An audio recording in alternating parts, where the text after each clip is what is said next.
पादप वृद्धि नियंत्रक हार्मोन्स के बारे में, ठीक है, पीजीआर।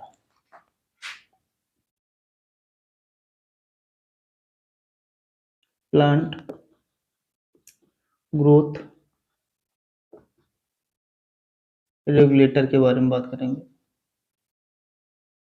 प्लांट ग्रोथ रेगुलेटर के बारे में बात करनी है हमें आज, ठीक है ना। तो ये वीडियो सबके लिए लाभप्रद है, ठीक है ना। हार्मोन्स के बारे में बात करेंगे जिसमें कि लगभग सभी हार्मोन्स होंगे जो कि एग्रीकल्चर में कहीं ना कहीं अपनी उपयोगिता को दर्शाते हैं या उनका अहम रोल रहता है। चलो देखते हैं जो प्लांट ग्रोथ रेगुलेटर हार्मोन्स होते हैं, ठीक है ना, उनके बारे में चर्चा करना है। सबसे पहले हार्मोन्स की बात कर ले तो ठीक है ना, कि जो प्लांट ग्रोथ रेगुलेटर होते हैं, ठीक है ना, जो पादप वृद्धि नियंत्रक हार्मोन्स होते हैं वो क्या होते हैं, ठीक है ना। तो सबसे पहली चीज तो हार्मोन शब्द को जो प्रयोग करने वाले कौन थे, सबसे पहली बात जो है हार्मोन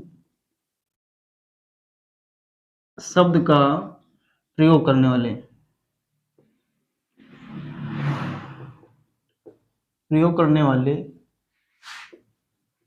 कौन थे, स्टर्लिंग थे। कौन थे, स्टर्लिंग थे। कब किया था, 1902 में किया था। कब किया था, 1902 में किया था। क्लियर इतनी बात। अब इसमें बात करना है कि जो पादप यानी जो पीजीआर होते हैं, क्या जो आपके पीजीआर होते हैं, ठीक है ना, ये क्या है। तो पोषक तत्वों को छोड़कर, किनको, पोषक तत्वों को छोड़कर ऐसे कार्बनिक रसायन जो पौधों में संश्लेषित होते हैं, ठीक है ना, क्या होते हैं, संश्लेषित होते हैं, जो कि जिन्हें की कृत्रिम रूप से भी बनाया जाता है और प्राकृतिक रूप से भी प्राप्त किए जाते हैं, ठीक है ना, वही क्या कहलाते हैं, आपके पीजीआर हार्मोन्स कहलाते हैं, ठीक है ना। तो क्या जैसे लिखना है तो क्या लिखेंगे, पोषक तत्वों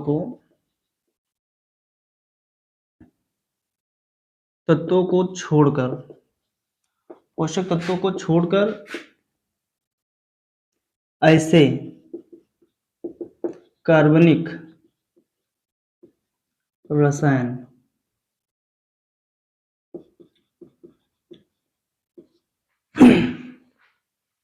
जो भी पोषक तत्व हैं उनको छोड़कर, ठीक है ना, पोषक तत्वों को छोड़कर ऐसे कार्बनिक रसायन जो पौधे में क्या होते हैं, जो पौधे में संश्लेषित होते हैं, पौधों में संश्लेषित होते हैं, ठीक है ना, वो पीजीआर कहलाते हैं, पीजीआर हार्मोन्स कहलाते हैं, ठीक है ना। पादप वो सॉरी प्लांट ग्रोथ रेगुलेटर या पादप वृद्धि नियंत्रक कहलाते हैं। के लिए इतनी बात। अब बात करते हैं जैसे कि इनका कार्य क्या होता है।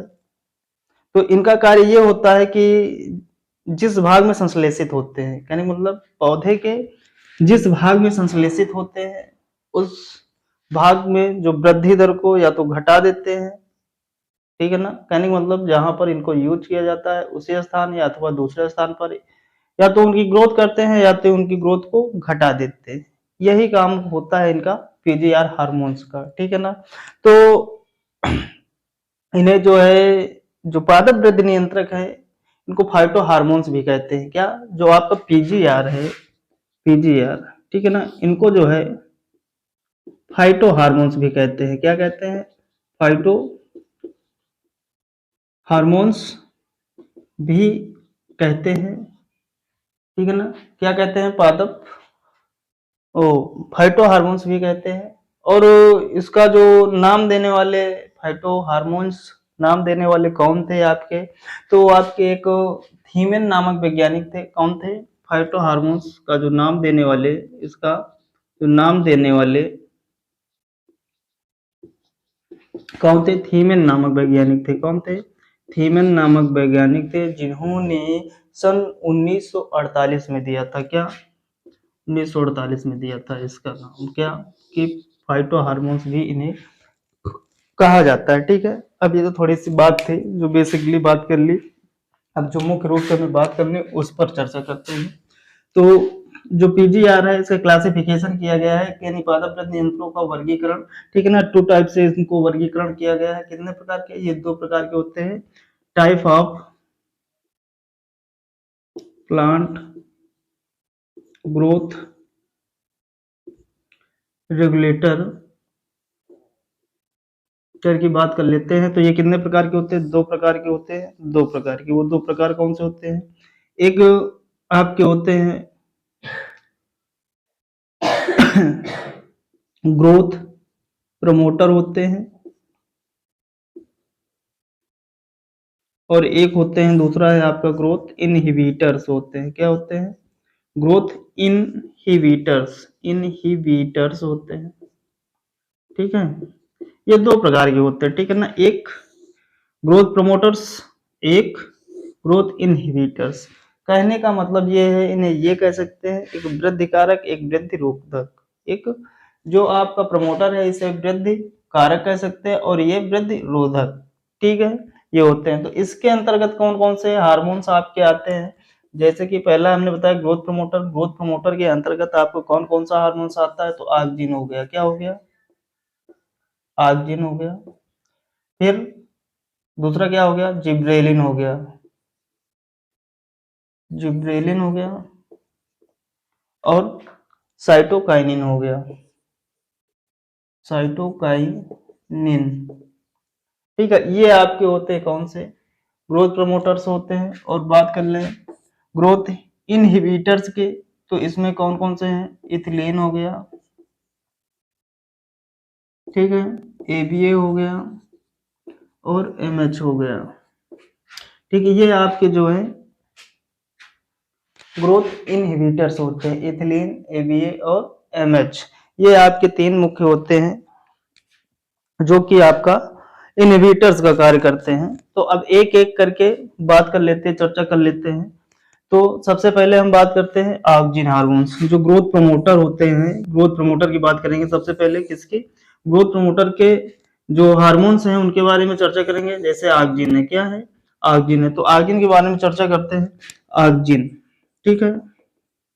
ऑक्जिन जो हार्मोन्स होते हैं ये 2 प्रकार के होते हैं। एक नेचुरली होते हैं, ठीक है, एक नेचुरल होता है। नेचुरल ऑक्जिन होते हैं, यानी कि प्राकृतिक हार्मोन्स होते हैं, या प्राकृतिक, इनको वो कह सकते हैं कि प्राकृतिक ऑक्जिन कह सकते हैं, ये भी कहा जा सकता है, ठीक है ना। इनको नेचुरल ऑक्जिन भी कह सकते हैं। और एक होता है आपका आर्टिफिशियल या अप्राकृतिक कह सकते हैं।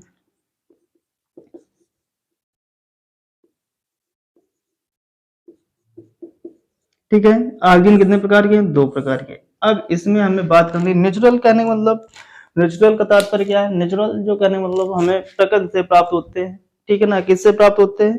प्रकृति से प्राप्त होते हैं, ठीक है। प्रकृति से प्राप्त होते हैं वही हमारे क्या कहलाते हैं? नेचुरल हार्मोन्स कहलाते हैं। और जो आर्टिफिशियल होते हैं, मैन मेड होते हैं, मनुष्य के द्वारा रसायनों के माध्यम से तैयार किए जाते हैं, ठीक है ना, वो आपके क्या कहलाते हैं? आर्टिफिशियल कहलाते हैं, ठीक है। तो ये बात है। तो पहले से थोड़ी सी बात ये बात कर लेते हैं, उस पर चर्चा करेंगे। तो जो ऑक्जिन है, ऑक्जिन की जो खोज करने वाले हैं वो कौन थे और कब किया?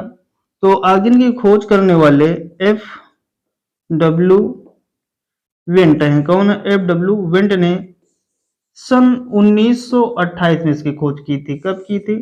सन 1928 में एफ डब्ल्यू वेंट ने की थी, ठीक है ना। कहां पर पाया था? पौधे के शीर्ष भाग में। पौधे के शीर्ष भाग में। वो पौधा किस पर, यानी किस पर खोजा था? तो वो जो एप्टीवेंट ने जो है जई के पौधे में। किसमें? जई, जिसे बोलते हैं क्या? इसका साइंटिफिक नेम होता है एविना ओपेल्टाइल, ओपेल्टाइल, ठीक है। ये इसका साइंटिफिक नेम होता है, ठीक है। इसमें खोजा था, इसके शीर्ष भाग में पाया था, ठीक है। किसके शीर्ष भाग में पाया था? जई के पौधे में पाया था, ठीक है। फिर इसका नामकरण करने वाले कौन थे? जो आपका ऑक्जिन है, ठीक है ना। ऑक्जिन का नामकरण करने वाले कौन थे? एक कोगल और हेगन स्मिथ, इसका नामकरण करने वाले। बात कर लेते हैं ऑक्जिन। ऑक्जिन का नामकरण किसने किया था? नामकरण, नाम करण की बात कर लेते तो नामकरण करने वाले एक वैज्ञानिक थे कोगल व हेगन स्मिथ थे। कौन थे? कोगल व हेगन स्मिथ नामक वैज्ञानिक ने किया था। किसने किया था? नामकरण किसने किया था? कोगल और हेगन स्मिथ ने किया था। कब किया था? 1931 में। कब किया था? 1931 में। ठीक है, क्या किया था? नामकरण किया था। और किसने किया था?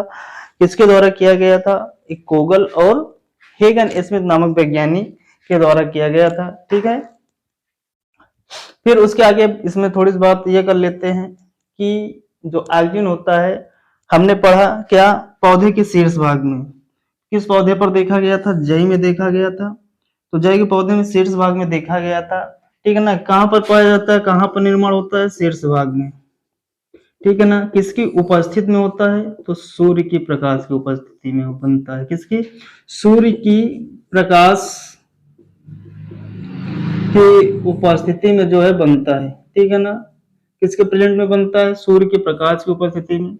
और इसके लिए आवश्यक पोषक तत्व कौन सा होता है? आवश्यक पोषक तत्व कौन सा है? कहने मतलब तो वो है आपका Zn, जिंक है।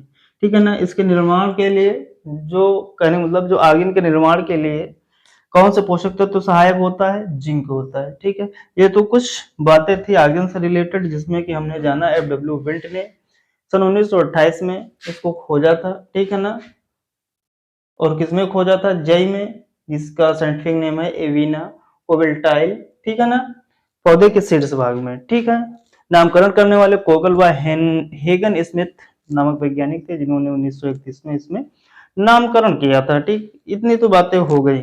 अब हम बात कर रहे थे उसके बाद ऑक्सीजन के टाइप जो है कितने प्रकार के होते हैं? तो दो प्रकार के होते हैं, एक आर्टिफिशियल होता है और एक नेचुरल होता है। ठीक है, तो अब देखते हैं इसमें जो नेचुरल होता है। नेचुरल क्लियर बात। नेचुरल में देख लेते हैं जो नेचुरल होता है। क्लियर। जो प्राकृतिक आपका ऑक्सीजन होता है उसमें कौन सा आता है? तो उसमें आता है IAA। कौन सा आता है? IAA। नेचुरल कौन सा है? IAA। इसका पूरा नाम क्या होगा? Indole acetic acid. क्या होता है इसका पूरा नाम? इंडोल एसिटिक एसिड होता है। ठीक है, क्लियर इतनी बात। फिर दूसरा है क्या आपका? आर्टिफिशियल।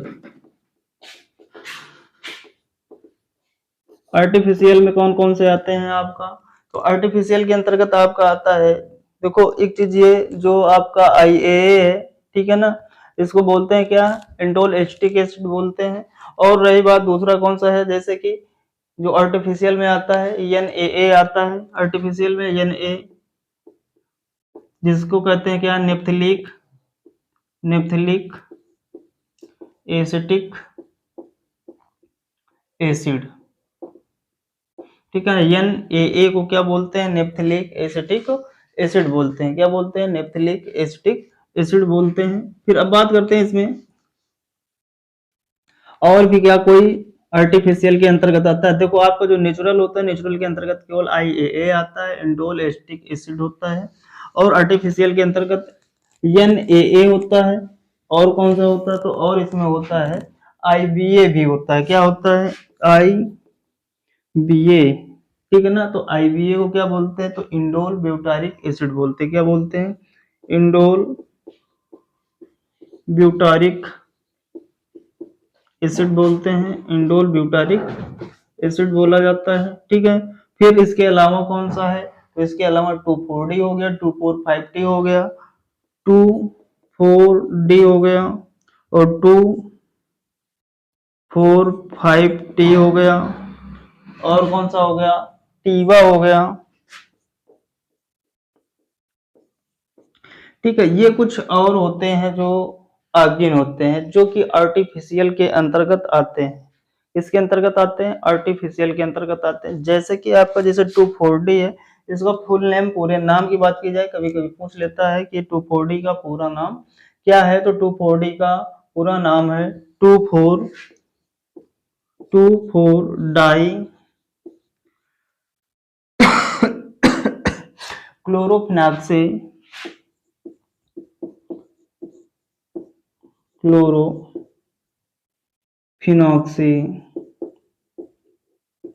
2,4-डाइक्लोरोफिनॉक्सी एसिटिक एसिड, क्या एसिटिक एसिड होता है। ठीक है, क्लियर इतनी बात। फिर दूसरा आपका 2,4,5-T, दूसरा कौन सा है 2,4,5-T, तो इसको क्या बोलते हैं, इसका पूरा नाम क्या होगा, तो इसका पूरा नाम होगा क्या 2,4,5 ट्राई, क्या हो जाएगा ट्राई क्लोरो, क्या हो जाएगा ट्राई हो जाएगा, उसमें डाई था इसमें ट्राई हो जाएगा, try chloro phenoxy acetic acid. Clear इतनी बात। फिर आपका टीबा है, क्या है टीबा, तो टीबा का फुल नेम क्या होता है ये भी देख लेते हैं। टीबा का फुल नेम होता है 2,3,5 try iodo benzoic acid, try iodo benzoic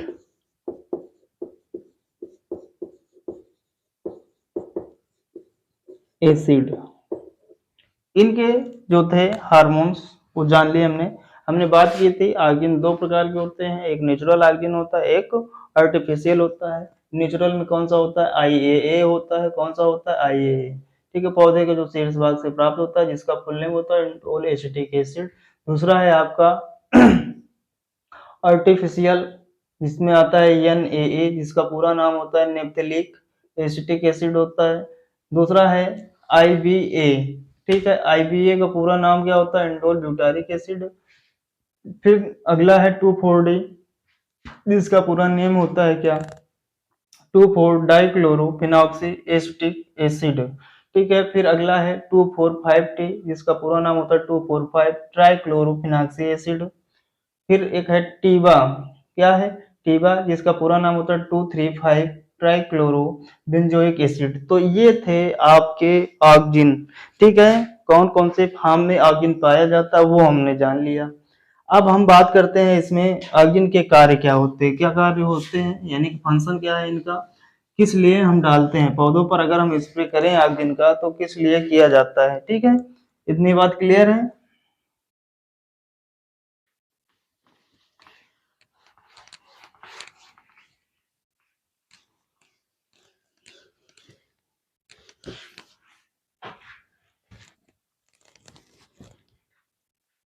auxin के कार्य की बात करते हैं, किसके ऑक्जिन के कार्य की बात करते हैं, ऑक्जिन के कार्य क्या होते हैं, कार्य की बात करते हैं किसके कार्य के, तो शीर्ष प्रभाविता के रूप में, किसके किसके रूप में शीर्ष प्रभाविता। ठीक है, दूसरा खरपतवार नियंत्रण के लिए, खरपतवार नियंत्रण में, खरपतवार नियंत्रण में, और क्या फूलों और फलों से, अगला बिंदु फूलों व फलों को झड़ने से रोकने के लिए, झड़ने झड़ने से रोकने के लिए। ठीक है, और क्या क्या होता है जड़ों के विकास के लिए, जड़ों के वृद्धि के लिए, वृद्धि के लिए। तो ये कुछ कार्य होते हैं। और भी क्या होता है, जैसे कोशिका की लंबाई हो गई, सेल एलॉन्गेशन के लिए, यानी कि कोशिका की लंबाई को बढ़ाने में भी सहायक होता है। कोशिका, एक बिंदु और लिख सकते हैं कोशिका की लंबाई बढ़ाना। ठीक है ना, इन सब कार्यों के लिए जो है ऑक्जिन का प्रयोग किया जाता है। अब बात कर लेते हैं जैसे कि शीर्ष प्रभाविता ठीक है ना, जिसे कि बोलते हैं क्या है, एपिकल डोमिनेंस। ठीक है ना, इसमें क्या करते हैं, शीर्ष भाग होता है, शीर्ष भाग की वृद्धि होती है। क्या होती है, शीर्ष भाग की वृद्धि होती है। तो शीर्ष भाग की वृद्धि, इसमें कौन सा आप हार्मोन प्रयोग करते हैं, तो आईएए का प्रयोग करते हैं। किसका, आईएए का प्रयोग होता है, यह नेचुरली रूप से पाया जाता है। खरपतवार नियंत्रण में जैसे आपका हो गया 2,4-D हो गया, 2,4-D हो गया, और 2,4,5-T हो गया, 2,4,5-T हो गया, ये सब प्रयोग करते हैं। फिर ये फूलों और फलों को झड़ने से रोकने, किसको, फूलों और फलों को झड़ने के लिए आईबीए और एनएए किसका किसका प्रयोग कर देते हैं, फूलों और फलों को झड़ने से रोकने के लिए आईबीए का प्रयोग कर लेते हैं, मुख्य रूप से मोस्टली जो प्रयोग किया जाता है, और एनएए का प्रयोग करते हैं। ठीक है, और जैसे जड़ों की वृद्धि के लिए है, तो इसके लिए क्या प्रयोग करेंगे, तो इसके लिए भी एनएए का प्रयोग कर लेते हैं। किसका प्रयोग कर लेते हैं, एनएए, नैप्थेलिक एसिटिक एसिड का। कोशिका की लंबाई के लिए, इसके लिए जो है जैसे कि मोस्टली आईएए का प्रयोग कर लेते हैं, या एनएए का भी प्रयोग कर लिया जाता है। तो ये थे इससे रिलेटेड कुछ बातें थी। और एक चीज और होता है, एक कार्य और होता है इसका, डीएनए व आरएनए, डीएनए व आरएनए के संश्लेषण में, किसमें, संश्लेषण में भी उपयोग होता है। ठीक है ना, इसका डीएनए व आरएनए के संश्लेषण में। इतनी बात क्लियर। आगे बात करते हैं दूसरे बिंदु पर, जिब्रेलिन। किस पे बात करेंगे अब, जिब्रेलिन पे बात करेंगे। तो जिब्रेलिन क्या होता है,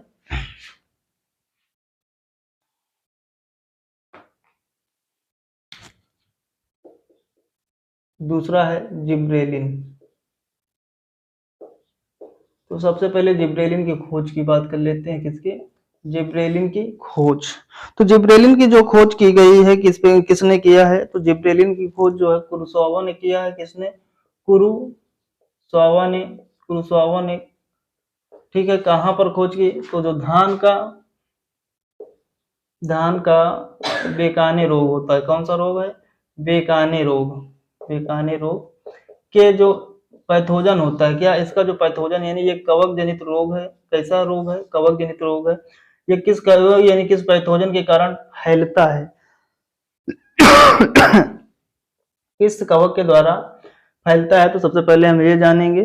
तो ये फैलता है जिब्रेला फ्यूजिकोराई के, जिब्रेला फ्यूजिकोराई, ये कवक होता है। ठीक है ना, फ्यूजिकोराई, जिब्रेला फ्यूजिकोराई। तो अब बात समझिए, जो जिब्रेलिन ने इसकी खोज कुरुसोवा ने की, और किससे की है, धान का जो बेकाने रोग होता है, बेकाने रोग जो है कवक जनित होता है, और उस कवक से जो है इस जिब्रेलिन की खोज हुई है। ठीक है ना, बात करता है किस फसल में, तो धान की फसल में, किस रोग से, तो अब रोग होगा बेकाने रोग, जिसका जो पैथोजन होता है जिब्रेला फ्यूजिकोराई से जो है ये इसकी खोज हुई है। ठीक है ना, किसने किया है, जापानी वैज्ञानिक थे, कुरुसावा थे। और कब की बात कहा जाए, कब किया गया है, तो कब में आ जाएगा, 1900, कुरुसावा ने जो है 1926 में, कब, 1926 में इसकी खोज की थी। ठीक है, फिर उसके बाद बात कर लेते हैं इसमें नामकरण की। इसके नामकरण करने वाले कौन थे, तो नामकरण करने वाले जापानी वैज्ञानिक हायाशी थे। कौन थे, नामकरण किसने किया, नामकरण, नामकरण की बात कर लेते हैं। तो जापानी वैज्ञानिक थे हायाशी, हायाशी ने किया था इसका नामकरण। किसने किया था, हायाशी ने इसका नामकरण किया था। क्लियर इतनी बात। और रही बात, इसको जो धान से, जो कवक से आइसोलेट करके अलग किया गया था, वो अलग करने वाले, यानी सर्वप्रथम जिब्रेलिन का कहने मतलब आइसोलेट करके, ये कह लीजिए कि वैज्ञानिक ढंग से इसको जो अलग किया था आपका जिब्रेलिन, वो कौन थे, तो वो थे याबुता। कौन थे, याबुता नामक वैज्ञानिक थे, जो कि कवक से निकाले थे। किससे निकाले थे, याबुता थे। कौन थे, याबुता थे, जो कि कवक से सर्वप्रथम निकाले थे। कब निकाले थे, 1935 में। क्लियर इतनी बात। तो ये हो गए कुछ जिब्रेलिन से रिलेटेड बातें। अब हम बात करते हैं कि जिब्रेलिन का कार्य क्या होता है। सबसे मेन फीचर तो यही होता है जो हमें पढ़ना है, जिब्रेलिन के कार्य क्या है, फंक्शन क्या होते हैं। ठीक है ना। तो देखते हैं जिब्रेलिन का कार्य क्या होता है।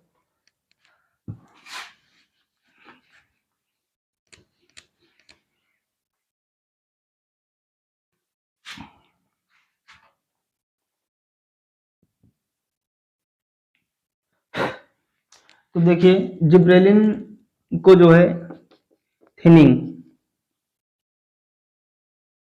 दूसरा थिनिंग के लिए प्रयोग करते हैं, विरलीकरण करने के लिए प्रयोग करते हैं, फ्रूट सेटिंग के लिए करते हैं। किस लिए करते हैं? फ्रूट सेटिंग के लिए। और किस लिए करते हैं? जो कोशिकाएं होती हैं उनकी मोटाई बढ़ाने के लिए प्रयोग करते हैं। कोशिकाओं की मोटाई बढ़ाने के लिए प्रयोग करते हैं।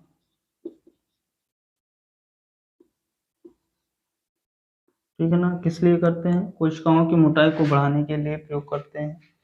और किस लिए किया जाता है? तो और ये जो है डार्विन्सी को ब्रेक करने के लिए भी प्रयोग किया जाता है। किसके लिए किया जाता है? डार्विन्सी को ब्रेक करने के लिए GA3 का प्रयोग करते हैं। सुषुप्तावस्था जिसे बोलते हैं क्या? सुषुप्तावस्था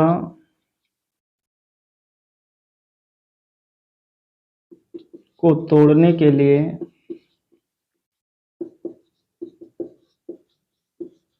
प्रयोग करते हैं। किस लिए करते हैं? सुषुप्तावस्था को तोड़ने के लिए प्रयोग करते हैं। ठीक है।